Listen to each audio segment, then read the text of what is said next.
coming to the summit, I'll firstly begin with saying that the one country today in the world that has not only the capacity but also the demonstrated, intention to de-escalate existing conflicts and misunderstandings between countries in the Middle East in particular is China.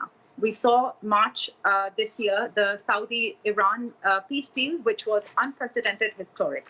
It is also important before we come to this meeting and why potentially Beijing was the first stop of this very important delegation, that in June this year, Mahmoud Abbas was in Beijing, who met with President Xi. And again, at that time, President Xi emphasized that we need to stick to a peace deal. The international community has to play its important role in economically aiding the people of Palestine, and also that there is no compromise on the two-state solution, the 1967 borders, based on the international law that the world has agreed to. Coming to this delegation, yes, this is the first stop. The expectation of this delegation is to visit each P5 country, starting with China, and to basically amass diplomatic support to push for a ceasefire.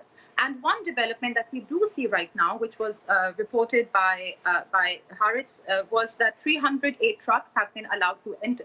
Israel has agreed to allow 308 trucks to enter Gaza. It has also decided on a swap between 150 Palestinian prisoners in exchange for 50 hostages. So we see that, whether or not this is a direct consequence of the existing meeting happening between Beijing and what we are calling the Arab Islamic Extraordinary Summit between Beijing and these leaders, it is definitely a push forward. Another important factor is that China has been committed in its communication and in its actions from the start, from years, but also in particular since the start of this conflict, to talk about reducing hostilities, a ceasefire, and also sticking to the international law.